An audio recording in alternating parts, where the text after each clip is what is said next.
여러분 여행들을 많이 떠나셨을 거예요. 또 떠나본 경험도 있으실 겁니다. 그런데 여행을 떠나시면서 목적지를 정하지 않은 채 차에 오르는 경우가 거의 없습니다. 대부분이 여행을 떠날 때에 어디로 가야 될지, 또 얼마나 여행을 해야 할지, 또 비용은 얼마나 드는지 최소한의 계산은 하고 떠나는 것이 우리 여행하는 이들의 하나의 불문율이라고 할 수 있겠죠. 마찬가지로 학생들은 공부할 때에도, 또 사업하는 사람은 일을 할 때에, 주부는 가정 살림을 할 때에, 또 신앙생활도 마찬가지로 열매를 맺기 위해서 우리는 항상 계획하고 생각하고 살아갑니다. 본능적으로 계산을 하고 또 위험을 예측하면서 가능성을 따져보는 것이 우리네 삶이라고 할 수 있겠죠. 오늘 2025년도를 마감하는, 어떻게 보면 전 마지막이란 단어를 쓰는 것이 항상 조심스럽긴 합니다만, 이 끝자락에 우리가 서 있습니다. 돌아보면 모든 것이 하나님의 은혜입니다. 그럼에도 불구하고 올 한 해를 되돌려 볼 때에 우리 대한민국에는 많은 사건들과 사고들이 있었음을 부인하지 않습니다. 정부 기관과 공공만이 해킹되는 그런 일도 있었고, 또 충격적이지만 전직 대통령을 둘러싼 재판과 구형들로 인하여서 정치적으로 양진영으로 나뉘어져서 날카롭게 이 나라를 갈라놓은 한 해였습니다. 국가 핵심 기술이 유출되어서 반도체 임원들이 기소되는 일도 있었고, 또 산불과 또 역대급 폭우로 인해서 인명과 재산 피해가 많이 난 해가 올 한 해였습니다. 여러분, 이 모든 일들이 있었습니다만 사실 우리가 이런 일을 예측하고 시작한 건 아니었었죠. 2025년도를 처음 시작할 때에 기억하시나요? 송구영신 예배에 카운트다운을 하면서 올 한 해의 희망찬 미래가 있을 거야. 그리고 국가에서 세워놓은 계획이라고 한다면 반도체 산업을 국가 경쟁력의 중심에 세우겠다는 비전도 있었고, 물론 사건 사고도 있었죠. 조금 전에 얘기한 것처럼 반도체 기술 유출 사건도 있었습니다만, AI와 디지털 전환을 통해서 새로운 시대를 준비하겠다는 다짐도 있었습니다. 그리고 미래 먹거리 산업에 대한 투자를 하겠다고 하는 아주 야심찬 계획 가운데 25년도를 시작했습니다만, 여러분, 이 일을 위해서 그냥 막연하게 이 말만 무성한 그 해는 아니었을 겁니다. 충분히 이를 위해서 국가적으로 고민을 했을 것이고, 또 계산을 했을 것이고, 현실을 고려한 끝에 세운 방향이었을 겁니다. 이 길로 가면 우리 대한민국 호가 그래도 어느 정도 좀 잘 세워질 수 있겠다 하는 마음 가운데에 그런 계획을 세웠을 겁니다. 그런데 여러분, 현실은 우리가 생각했던 대로만 흘러가지 않았죠. 실패했고, 그리고 아쉬움도 남고, 뒤를 되돌아보면 26년도에는 좀 더 나아지지 않을까 하는 생각을 가지고 우리가 이 마지막 끝자락에 섰습니다. 오늘 본문 말씀 잠언서 16장 9절 말씀에 보면, 사람이 마음으로 자기의 길을 계획할지라도, 이렇게 말씀을 합니다. 여기 번역을 계획이란 말을 사용해서 조금 어감이 다릅니다만, 여러분, 본래 이 말은 하샤브란 말을 번역한 말입니다. 이 하샤브라고 하는 말의 본래 의미는 생각하다, 고안해내다, 그리고 열심히 어떤 것들을 계획해내다는 말을 다 포함한 용어입니다. 그러니까 이것을 우리가 좀 더 명확하게 해서 계획이란 말을 썼습니다만, 본래는 합리적이고 저울질하고, 그리고 우리 여행할 때에 며칠을 가야 될지, 어디로 가야 될지, 어느 코스를 할지 다 계획하는 것처럼 그런 생각하다라는 말을 쓸 때에 하샤브란 말을 씁니다. 즉 합리성을 근거로 세운 방향입니다. 그런데 문제는 우리가 이 모든 것을 생각한다 한다 할지라도, 자기의 길을 생각한다 한다 할지라도, 그 성실하게 살아온 그 모든 길이 항상 잘 될 거라고 생각하는 것은 어불성설입니다. 모든 것들이 우리가 생각한 대로 이루어진다고 생각하는 것은 어떻게 보면 무모한 생각입니다. 이 카프카라고 하는 작가가요 쓴 변신이라고 하는 소설이 있습니다. 잠깐 한번 좀 보여줬으면 좋겠는데, 저 표지에 보면 이 곤충이 있고 마치 다리가 두 다리로 서 있는 좀 이상한 그런 모양의 책입니다. 그 내용인즉슨 여러분이 카프카라고 하는 작가가 비록 기독교 작가는 아니지만 인간의 삶과 한계를 아주 정직하게 그려낸 작가입니다. 저 소설에 보면 됐어요. 그레고르 잠자라고 하는 인물을 등장을 시킵니다. 이름이 그레고르 잠자인데 이 카프카의 변신에 등장한 인물인데 이 사람은 무책임하거나 방탕한 사람이 아닙니다. 성실하고 아주 계획적인 인생을 살고 매일같이 직장에 출근하고 여러분들과 똑같아요. 자신의 삶을 희생하면서까지 가족을 돌보는 아주 성실한 사람입니다. 그 사람이 그레고르 잠자라고 하는 인물로 등장을 해요. 그런데 이 소설이 어떻게 시작하느냐? 이렇게 시작해요. 어느 날 아침 이 성실하고 그리고 가족을 책임지고 하루하루를 그냥 근면하게 살아오는 이 그레고르 잠자가 이 꿈을 꾸다가 탁 일어났는데 자신이 침대에서 벌레로 변해버린 거예요. 거대한 벌레로 변해버린 거예요. 그래서 저 표지에 이게 사람 다리하고 이 벌레로 그려진 그림이 그래서 그렇습니다. 이유가 없어요. 잘못도 지적하고 있지 않습니다. 그 사람이 너 벌레가 될 거야 경고도 없어요. 그러니까 이 작가가 말하고 싶은 것은 그레고르가 잘못 살아서 벌레가 된 게 아니에요. 도덕적으로 타락한 사람도 아니고 계획 없이 살아온 사람도 아니에요. 그저 어느 날 갑자기 출근을 해야만 하는 이 사람이 침대에서 일어나고 봤더니 거대한 벌레로 변하고 만 겁니다. 여러분, 여기에서 이 카프카 변신하는 책에서 이 작가가 말하고 싶었던 것이 있는데, 인생이라고 하는 것은 우리가 길을 잘못 골랐기 때문에 무너지는 것이 아닙니다. 길을 잘 골랐다고 믿고 살아가던 중에도 근면하고 애쓰고 최선을 살아온 이 그레고르 잠자라는 사람에게 어느 날 갑자기 이런 일이 생겨난 것처럼 길을 잘못 골라서가 아니라 네가 선택하기 잘 고른 길이라 한다 할지라도 전혀 예기치 않은 국면으로 접어들 수 있다라고 하는 것이 이 카프카가 말하고 싶었던 내용입니다.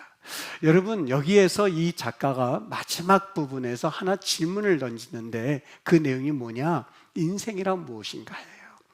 이렇게 성실하게 살아온 그러한 사람도 한순간에 무너지는 인생이라면 도대체 인생이 뭘까? 여러분, 그렇지 않습니까? 열심히 애를 쓰고 근면하고 가족을 위해서 충성하면 뭔가 열매가 있어야 되지 않습니까? 그리고 나에게는 그 보람이 있어야 되지 않습니까? 근데 그 보람을 느끼는 사람이 얼마나 됩니까?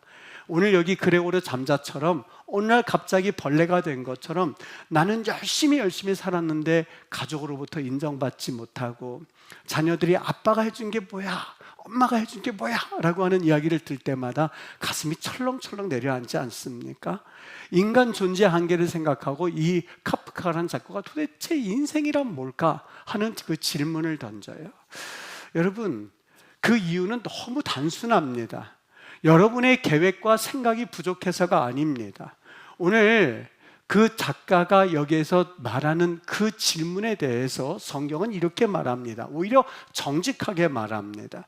야고보 사도가 야고보서 4장 13절에서 오늘이나 내일이나 우리가 어떤 도시에 가서 거기서 1년을 머물며 장사하여 이익을 보리라 하는 자들아, 나 열심히 공부해서 대학 갈 거야, 나 열심히 돈 벌어서 우리 가족을 부양할 거야, 이렇게 생각하는 자들아, 내일 일을 너희가 알지 못하는도다. 그렇게 열심히 일한다고 해서 그렇게 다 된다고 생각하는 너희들아, 너희들이 내일 일이 어떻게 될지 모르잖아. 그렇게 열심히 일하지만 사실 병 때문에 금방 번 돈을 다 잃어버릴 수도 있고 내일 너희가 살게 될지 죽게 될지도 모르잖아. 너희 생명이 무엇이냐? 너희는 잠깐 보이다가 없어지는 안개니라 라고 말합니다. 여기 인간의 모습이 그대로 담겨져 있습니다. 사람은 생각해요, 하샤브해요, 계획해요. 그리고 자신의 길을 향해서 이렇게 열심히 일하면 내일은 밝은 미래가 합격이 찾아오고 그리고 가족이 풍성해지고 풍요로워지고 내가 생각해도 다 될 줄로 생각을 해요. 여러분, 어디로 갈지, 어디에 머무를지, 어떠한 결과를 할지 우리는 상상을 합니다. 그런데 성경은 내일이라고 하는 그 내일이 인간의 손에 있지 않다고 말합니다. 잠언서 27장 1절, 너는 내일 일을 자랑하지 말아라. 왜요? 하루 동안에 무슨 일이 일어날지, 그것이 바뀌어져서 내일이라고 하는 날은 또 다른 일이 생길지 너는 알 수 없기 때문에 자랑하지 말아라. 여러분, 성경 말씀을 잘 보십시오. 성경은 너희들 왜 이렇게 무책임하게 살아가니? 라고 말하지 않아요. 너희들 왜 그렇게 사는 거야? 라고 책망하지 않습니다. 오히려 성실하게 살아가 그레고르 잠자처럼요, 계획하고 살아가는 것을 전제로 합니다. 열심히 살아가는 내일, 열심히 살아가는 오늘을 살아가는 너희들아, 인간은 인생을 계산할 수 있어도 인생을 통제할 수는 없단다 라고 하는 것이 오늘 잠언에서 말씀합니다. 계획이 무의미해서가 아닙니다. 계획만으로는 우리 인생을 지탱할 수 없습니다. 여러분, 우리 길을 떠날 때에 아무 생각 없이 출발하지 않습니다. 내비게이션을 가져다 놓고 목적지를 우선 칩니다. 차를 탈 때 보면 조금 우리가 시간을 지체해요. 왜 그럴까? 내비게이션을 쳐야지요. 나가서 오른쪽으로 가야 될지 왼쪽으로 가야 될지 유턴해야 될지 먼저 치고 가야지 그냥 무작정 출발할 수는 없습니다. 목적지를 정하고 내비게이션을 켜고 최단 거리와 예상 시간을 반영합니다. 아, 1시간 걸리는구나. 아, 30분 걸리는구나. 그렇게 하고 우리 출발을 합니다. 그리고 전화를 합니다. 나 30분 후에 도착이야. 물론 웬만하면 거기에 도착하는 게 정상입니다만, 여러분, 아무리 내비게이션이라 한다 하더라도 그 내비게이션 시간대로 도착하지 못할 수가 종종 있습니다. 내비게이션 정확하지 않아서가 아닙니다. 정확합니다. 그런데 운전하는 그 길에 사고가 나서 갑자기 앞뒤로 차가 꽉꽉 막혀 있을 때 시간은 자꾸 늘어나는 것을 보게 됩니다. 여러분, 계획을 안 해서일까요? 내비게이션이 틀려서일까? 그렇지 않아요.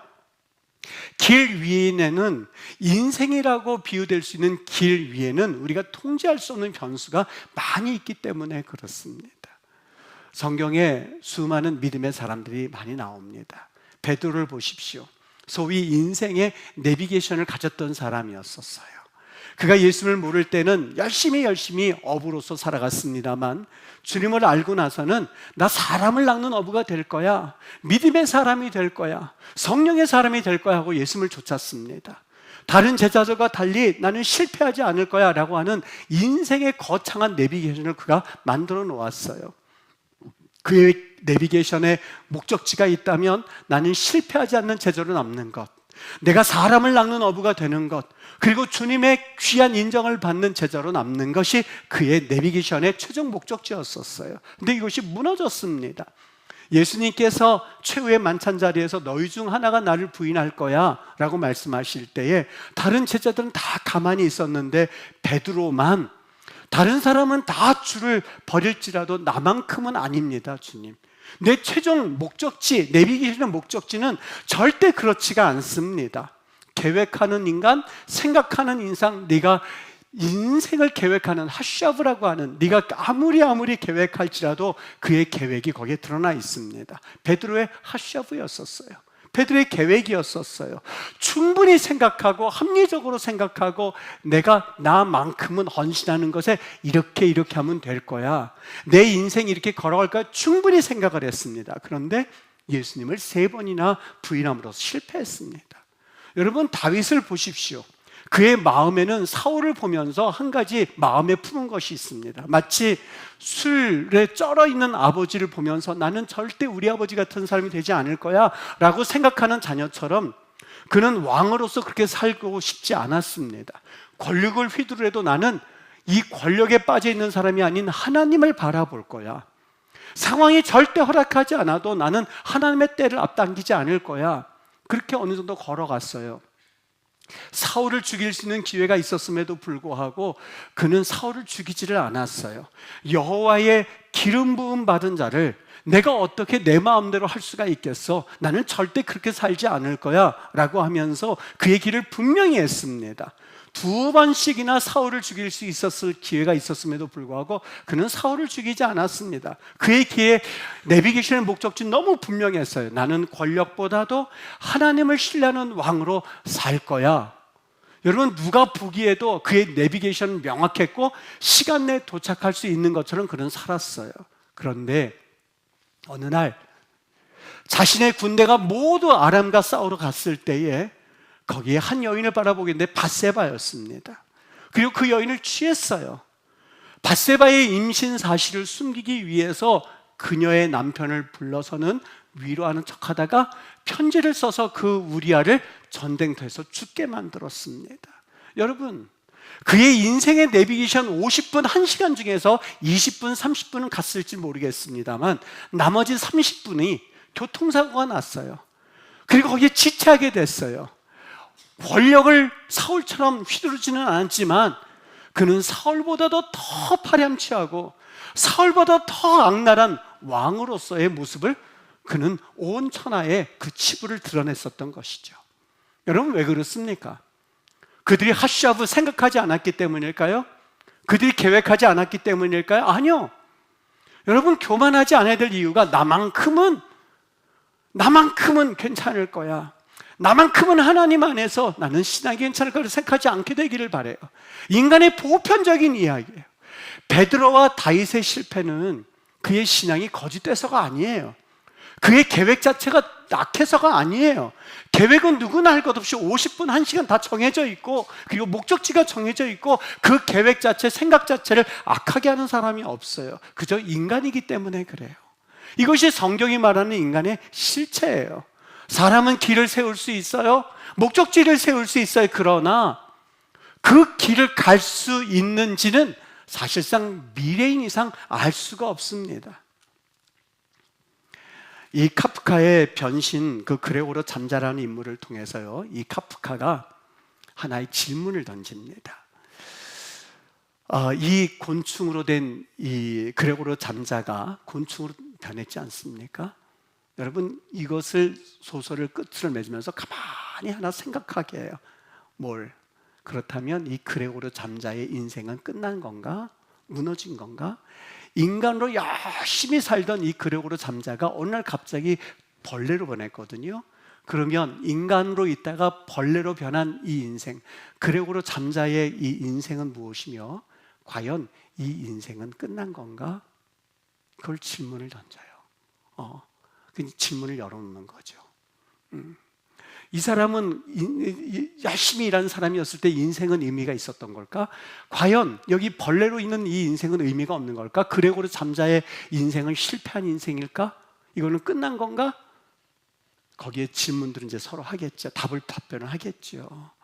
여러분, 이 질문이 낯설지 않은 이유는 실제로 이것은 우리의 인생이기 때문에 그렇습니다. 우리의 살다가 우리의 생각들이 어그러질 때가 얼마나 많습니까? 선택을 A라고 하는 선택을 했어야만 했는데 B라는 선택을 해서 그래서 나는 실패했다고 생각하는 사람들, 내가 이러한 것들을 좀 했어야만 했는데 그 길을 걸어가지 못해서 내 인생에 실패한 인생들, 내가 이런 길을 걸어갔어야만 했는데 내가 때로는 운때도 맞지 않고 실력도 맞지 않아서 내가 지금 이 길을 걸어가고 있는데, 그렇다면 그런 길을 걸어가는 나는 실패한 인생인가? 나는 아무 쓸모없는 인생인가? 하는 것을 카프카는 사실 우리에게 질문하고 싶었던 겁니다. 여러분, 정말 내 인생이 잘 될 때는 괜찮은 사람이고 무너지면 실패한 인생일까요? 그래서 길이 무너졌을 때에, 내가 원하던 삶을 살지 못했을 때에 이 생의 삶은 망했어. 어느 의사가 텔레비전에서 했었던 말입니다. 내 이번 생에는 망쳤어요. 망했어요. 내 이번 생에는 이제 망가졌어요. 라고 하는 이야기를 하면서 가슴이 쿵 내려앉았어요. 더 이상 의미가 없다는 얘기입니다. 정말 그렇습니까? 계획이 실패하고 여러분의 생각이 뜻대로 지나가지 않으면 인생은 거기에서 망가진 건가요? 카프카는 이 질문, 변신을 통해서 우리에게 이 질문을 남겨놓습니다. 여러분, 문학은 우리의 인생의 현주소가 무엇인지 말씀하고 있고, 철학은 우리에게 질문을 합니다. 인생이란 무엇일까? 신학은, 성경은 그거에 대해서 답을 하는 그런 분야입니다. 믿으시면 아멘 하시길 바랍니다. 성경이 우리에게 답변하는데 우리의 길은 무너질 수 있습니다만 우리의 인생은 결코 실패한 인생은 아닙니다. 그 이유가 뭘까? 오늘 성경 본문 말씀입니다. 사람이 마음으로 자기의 길을 계획할지라도 그래서 실패했다고 한다 할지라도 그의 걸음을 인도하시는 여호와시니라. 여러분, 제가 이 말씀을 언어로 자세하게 설명하지 않겠습니다. 그냥 간단하게 말씀드릴게요. 걸음이라고 차하드라고 하는 것은 그 순간마다 보호하시고 붙잡으시는 의미가 있습니다. 다시 말하면 내 인생 계획에 대해서 나는 실패했다고 여겨지고 나는 망했다고 생각하고 이 인생은 망가졌다고 생각하는 인생들이요, 내가 너희들 이렇게 매 순간마다 붙잡고 있단다. 그게 나 여호와란다라는 의미입니다. 무슨 얘기일까? 여러분, 베드로는 겉으로 보기에는 끝났던 인생일 것 같습니다. 그는 실패한 인생입니다. 예수님을 부인했기 때문에요. 그런데 누가복음 21장 31절에 보면 주님께서 그를 위해서 기도해 주세요. 뭐라고 기도하냐? 시몬아, 사탄이 너희를 밀가부르듯 하려고 요구하였으나 그러나 내가 너를 위하여 네 믿음이 떨어지지 않기를 기도하였노니 너는 돌이킨 후에 네 형제를 굳게 하라. 여러분, 예수님의 이 기도를 한번 가만히 묵상해 보십시오. 예수님이 기도할 때 하나님, 베드로가 절대로 부인하지 않게 해주십시오라고 기도하지 않았어요. 베드로의 결심이 끝까지 잘 이루어지게 해주십시오라고 기도하지 않았어요. 예수님의 기도의 초점은 오직 하나였는데, 베드로야, 네 믿음이 떨어지지 않기를 위하여 내가 기도하였단다. 그 다음 기도가 네가 돌이킨 후에 베드로가 넘어질 것을 전제하신 기도예요. 베드로가 넘어질 것을 전제하시는 기도예요. 넘어질 것을 예수님께서는 이미 전제하시고 나서 네가 돌이킨 후에 네 형제를 굳게 하여라.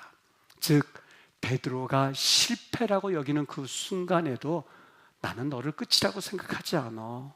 넘어지지 않게 해주십시오라고 기도하지 않고 하나님, 베드로로 하여금 넘어진다 한다 할지라도 그의 인생이 끝나지 않았음을 알게 하옵소서. 왜요? 난 예수가 있기 때문에, 내가 너희들이 있기 때문에. 용서하시고 들으세요. 여러분, 저는 누구를 보든지 간에 그런 얘기를 해주기를 참 기뻐합니다. 우리 청년들, 우리 중고등부 학생들 모였을 때 여러분 마음껏 해보세요. 제가 외치는 이 설교 말씀은 18번 중에 하나입니다. 꼭 우리 청년들이나 우리 중고등부 학생들 있을 때 하는 이야기입니다. 여러분, 뭐든지 마음대로 해보십시오. 여러분들은 지금 그 할 자격이 있습니다. 왜냐하면 여러분들 뒤에는 아버지, 어머니가 있기 때문에, 실패해도 붙들어 줄 수 있는 아버지, 어머니가 있기 때문에 지금 하지 않으면 해볼 기회가 없습니다. 마음껏 해보십시오. 여러분, 마음껏 해보십시오. 아버지, 어머니가 여러분들 뒷받침해 줄 수 없다고 생각하는 이들이요, 하나님 아버지가 계시기 때문입니다 하는 이야기를 종종 하곤 합니다. 여러분, 우리 예수님께서 말씀하셨어요. 너는 실패하지 않도록 내가 기도할게 라고 하는 것은 우리 인간적인 기도예요. 하나님, 붙들어 주세요. 실패하지 않게 해주세요. 넘어지지 않게 해주세요. 대학에 합격하게 해주세요. 취직 잘 되게 해주세요. 하나님, 이 배우자 잘 만나게 해주세요. 당연히 그렇게 기도해야죠, 목회자라면. 그것이 안 될지언정 그렇게 우리는 기도하고 하나님 앞에 소원해야만 합니다. 그런데 우리 주님의 기도는 그렇지 않으셨어요. 내가 너를 위해서 기도할 텐데 믿음 떨어지지 않기를 위해서 기도했단다. 네가 실패할 것을 나는 알아. 그러나 돌이킨 후에 네 형제를 굳게 하거라. 베드로는 실패했다 한다 할지라도 나는 너를 실패로 보지 않아. 내가 너를 붙들 거야. 베드로는 무너졌어요. 그러나 버려지지는 않았어요. 실패했어요. 그러나 끝나지 않았어요. 부인했어요. 그런데 그는 다시 세워질 수 있었던 겁니다. 여러분, 이게 복음인 줄 믿습니다. 하나님은 우리의 인생을 실패 없는 인생으로 만들겠다고 약속하신 적이 없어요. 그래서 때로는 넘어질 때도 있어요. 때로는 부족하여서 내가 울부짖고 답답해할 때가 있어요. 그런데 우리가 그런 가운데서도 불구하고 실패인 인생이라고 할 수 없는 게, 우리의 걸음이 끊어지지 않게 하시겠다는 주님이 계시기에, 그의 걸음을 인도하시는 이는 우리 여호와 하나님이 계시기에 우리의 인생은 다시 한번 소망이 있고 감사가 있는 거예요. 25년 끝자락에 서서 한 해를 돌아보면 여러분, 우리 생각들이 많았어요. 합리적이었었어요.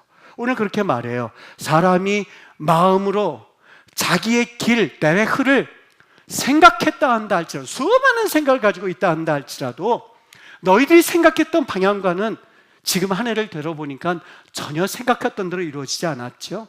망했습니까? 25년도 망했어. 없었으면 좋겠어. 내 인생에서 잘라버렸으면 좋겠어. 왜 이렇게 되었지? 라고 질문을 붙들고 있는 이들이 있을 겁니다. 그게 바로 카프카의 변신이에요. 왜 벌레가 되었던 거야? 왜 나는 이렇게 되는 거지? 라고 하는 그 질문 앞에 대답할 수 있는 분은 아무도 없습니다. 오직 성경은 대답합니다. 너의 걸음을 인도하시는 여호와니라. 실패하지 않았어. 성공으로 증명하는 여호와 하나님이 아니라, 우리가 세우기를 성취해 주시는 여호와가 아니라, 그 무너졌다고 생각하는 순간순간에도 내 걸음이 끊어지지 않도록, 내 성 쌓는 성이 무너졌다 한다 할지라도 버려지지 않도록, 그리고 실패했다고 생각하는 순간에도 끝나지 않도록 지키시는 여호와. 베드로의 계획은 무너졌습니다만 끝나지 않았고, 다윗의 확신은 깨어졌지만 인생은 버려지지 않았던 그 놀라운 하나님의 섭리처럼, 여러분, 우리가 25년도를 걸어올 수 있었던 이유는 때로는 성공과 때로는 실패와 할 것 없이 우리를 포기하지 않으시는 여호와 하나님, 그분이 계시기에 여러분 감사한 것 아니겠습니까? 우리의 감사가 다시 한번 한층 더 오늘 25년도 마지막 주일 예배를 드리면서 한 단계만 높아졌으면 좋겠어요. 어떻게 해요? 오늘 이 자리에는 낙심하고 있는 분들이 분명히 있을 거예요. 답답해서 26년도에는, 여러분, 저는 회색론자가 아니에요. 26년도 하나님께서 축복하시기를 위해서 축복하고 송구용 예배 때 말할 거예요. 그런데 26년도에 여러분들이 항상 성공한다는 보장이 없어요. 25년도와 마찬가지로 또 실패할 수도 있어요. 그러나 우리가 희망을 가져야 하는 이유는 26년도 잘 될 거야, 태양을 바라보면서 그냥 그것 막연한 소망을 품으라는 얘기가 아니에요. 실패했다 한다 할지라도 우리를 버려두지 아니하시는 누가 계시기에? 여호와 하나님이 계시기에. 그분을 바라보는 삶. 그래서 우리는 희망을 가질 수가 있고, 그래서 우리는 소망을 가질 수가 있는 거예요. 오늘 여러분이 여전히 하나님 앞에 서 있다면, 다시 시작할 수 있다면 그게 은혜입니다. 우리 이렇게 감사할 수 있죠. 하나님, 제 인생이 성공이어서 내가 원하는 모든 것들이 이루어져서 감사가 아니라 아직 끝나지 않았기에 감사한 거고, 우리 넘어졌죠? 때론 버려진 것 같죠? 흔들려졌죠? 그러나 우리 하나님으로부터 끊어지지 않았기에 뭐라고요? 감사한 줄 믿습니다. 우리의 계획이 아니라 우리 자신을 붙드시는 그 하나님 바라보면서 감사를 올려드리는 복된 한 해의 마지막 주일이 되시기를 주 예수 그 거룩하신 하나님의 이름으로 축복합니다.